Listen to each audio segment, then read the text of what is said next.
Hello દોસ્તો, good morning. જય સિયારામ, જય માતાજી, જય દ્વારકાધીશ.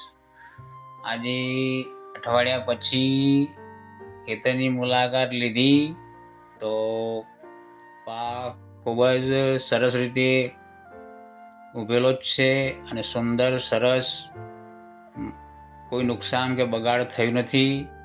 અને ખેતરના એક ખૂણામાં ભીંડા અને ગવારને છોડ હતા, જે થોડું શાકભાજી માટે લીધા. અને આ છોડ પણ જરાય પણ પડ્યા નથી વાવાઝોડામાં, એટલી ભગવાનની દયા કહેવાય. કે સામે ખેતરમાં દેખાય જહુ માતાનું મંદિર છે, અમારા બાજુવાળા ભાઈનું. ત્યાંથી વળતા આવતા અમારા ગામના એક ભાઈ વાડમાં છત્રી વડે કંઈક કરી રહ્યા હતા. તો મેં પૂછ્યું તો કે ભાઈ કંકોડા વીણું છું. તો મિત્રો, આ કંકોડાનો વેલો છે, ચોમાસાની ઋતુની અંદર આપમેળે જ વાડની અંદર ઉગી નીકળતો હોય છે.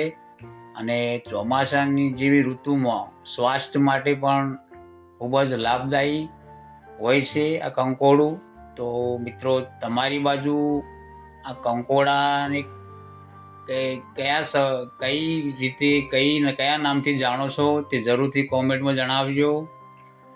સાંજે ઘરે આવ્યો તો ઘરે નિયત સમયે અમારા ઘરે એક મોર આવે છે ચણવા, અને ઘરવાળા ચણ એમને આપે છે. ચણી સંતુષ્ટ થઈ એની રસ્તે નીકળી જાય છે. તો મિત્રો, અમારો આ વિડીયો તમને ગમ્યો હોય તો લાઈક, શેર અને સબસ્ક્રાઈબ જરૂરથી કરજો. ફરી મળીશું નવા વિડીયોમાં. ત્યાં સુધી બધાને જય માતાજી, જય શ્રી રામ, જય દ્વારકાધીશ.